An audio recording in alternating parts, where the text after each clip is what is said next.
Inspiration and influences. Now, when I say inspiration, I don't mean that magical moment where I have an idea or I have something that is coming up to me and I said, I want to do this, or I know how this picture will look. I'm talking about the inspiration that I get from other people. I'm talking about the inspiration that I get when I see works of other people, when I get inspired by proxy, inspired by reaction, inspired by learning, inspired by seeing a master at work and saying to myself, this is what I want to do. This is how I want to do it. This is what I want to show. This is what I want my language to be, my artistic language, my photographic language, my design language, my visual language. This kind of second-hand inspiration is very, very important for the growth of every artist. Now, this influence is what made me the artist I am today and the photographer that I am today. And today I want to concentrate about photography, about these photographers who gave me these points of inspiration, these points of influence that really made me what I am. When I talk about artists or photographers who made me who I am, I mean to the fullest extent, to the fullest meaning of this word, that really made me.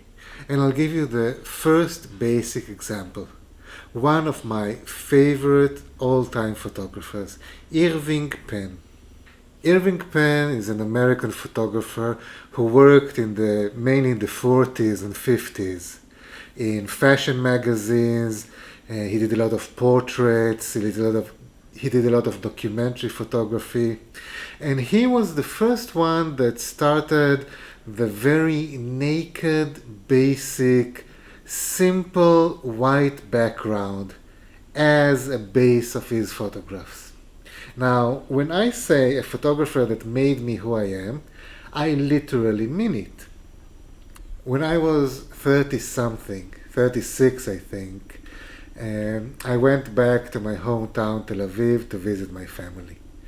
And I went with my wife, and there is a museum of art in Tel Aviv, which is an amazing museum because of the location and because it is connected to all the museums around the world, being a Jewish networking of art collectors and artists.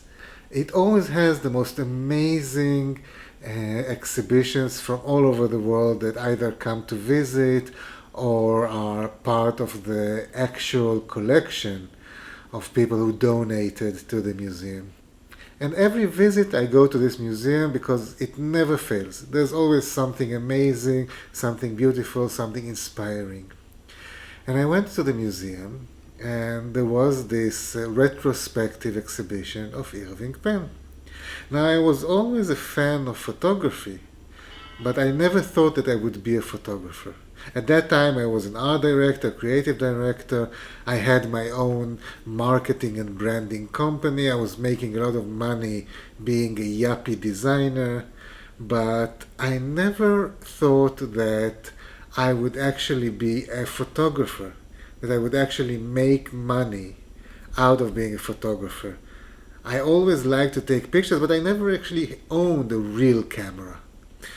I never thought of it as an option until I saw this exhibition. Until I saw this one exhibition of Irving Penn, and I saw the amazing magic that he managed to create, to capture, by using this simple white background and just the people as the subject.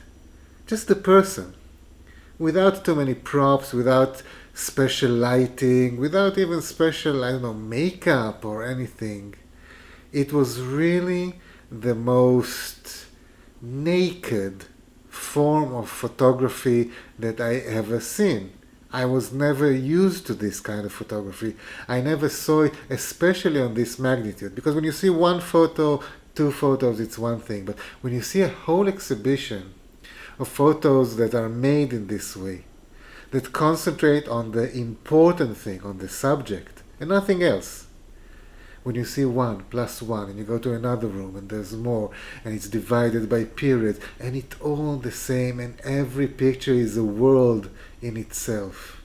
Every picture tells a story without being too complex. Every picture is exact. Every picture is the decisive moment, like Cartier-Bresson used to say, which by the way is nonsense because he used to take 70 pictures of the same person jumping over this rain puddle in the street, and then he said that it was a decisive moment. 70 attempts to catch a decisive moment, but he was full of shit, but that's another story.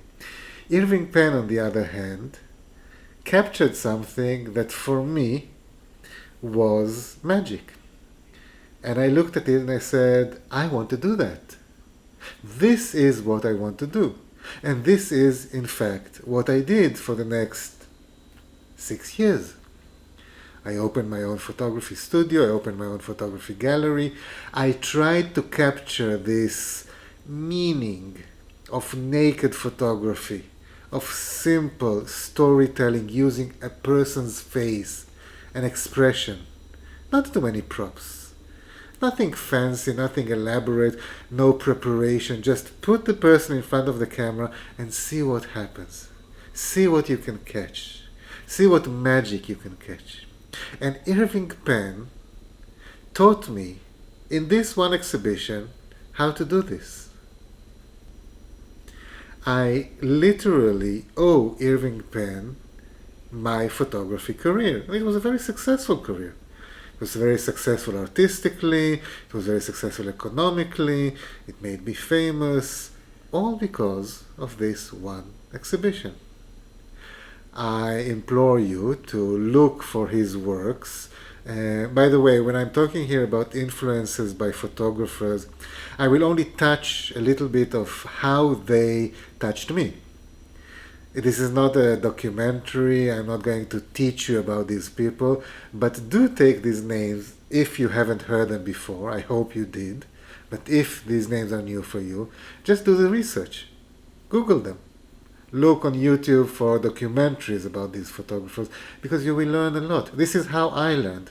This is how I became a photographer, by collecting each and every documentary that I could find about photographers, about photography, about the art form, about the commercial use, documentaries, anything that I could find. So you should also do the same. Irving Penn is the greatest example for me of a photographer that inspired me, that made me become a photographer, made me become an artist using a camera.